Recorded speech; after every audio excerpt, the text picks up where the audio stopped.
নমস্কার, healthy diet healthy smile চ্যানেলে আপনাদের স্বাগত। আজকে আবার আমি চলে এসেছি মোনালিসা আপনাদের সঙ্গে কিছু ছোটোখাটো টিপস নিয়ে আলোচনা করার জন্য।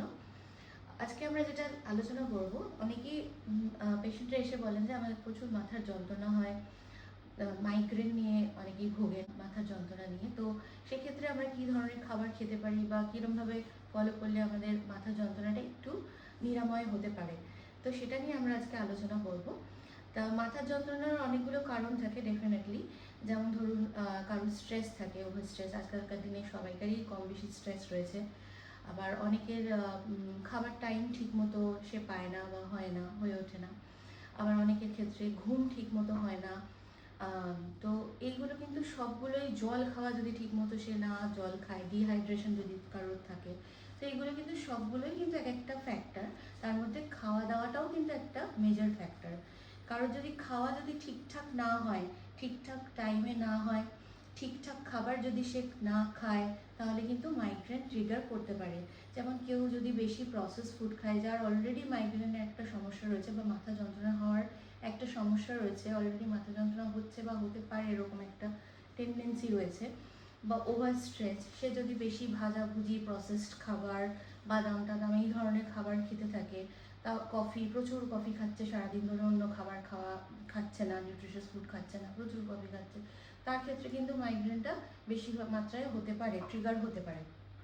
আবার ধরুন কেউ টাইমে টাইমে খাচ্ছে না, অনেকক্ষণ ফুড গ্যাপিং করছে, তার ক্ষেত্রে কিন্তু এই মাইগ্রেনের ট্রিগারটা বেশি মাত্রায় হতে পারে। আরেকটা পয়েন্ট আছে যেটা কিন্তু মাইগ্রেনকে ট্রিগার করতে পারে, যেটা আমরা অনেক সময় খেয়াল করি না, সেটা হচ্ছে আক্কেল দাঁত অনেকের হয়তো বেরোতে পারছে না। সেই ক্ষেত্রে যদি আমরা সেই জায়গাটাকে খেয়াল না করি, সেইটা থেকে কিন্তু অনেক সময় মাইগ্রেন পেনটা কিন্তু ট্রিগার করতে পারে। সুতরাং এই ব্যাপারটাকেও কিন্তু নজরে রাখাটা ভীষণ ইম্পর্ট্যান্ট, এবং সেটার জন্য আপনারা যদি সেই ব্যাপারটা থেকে রিলিফ পেতে চান, তাহলে কিন্তু ডেন্টাল পরামর্শ এটার জন্য দরকার লাগে।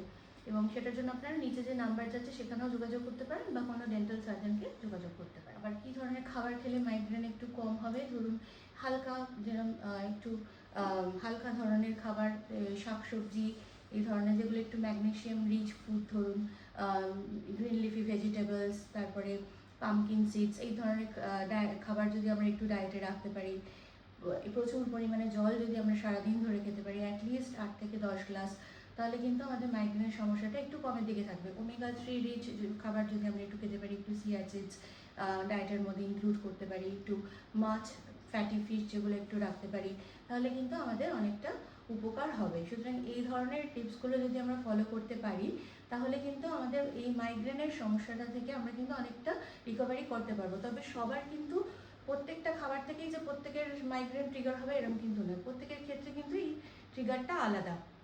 সুতরাং এটা কিন্তু আপনার, ধরুন কারোর যদি প্রপার ডায়েট প্ল্যান লাগে, অবশ্যই আপনারা একজন ডায়েটিশিয়ানের কাছে গিয়ে দেখাতে পারেন, বা নিচের যে নাম্বার আছে সেখানেও আপনারা কন্ট্যাক্ট করতে পারেন।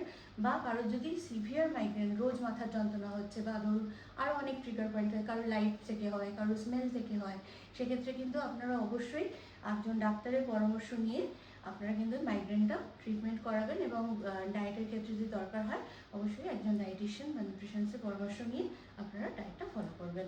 আর এরকম টিপস পেতে থাকার জন্য এই চ্যানেলটিকে লাইক, সাবস্ক্রাইব এবং শেয়ার করে দেবেন। Thank you.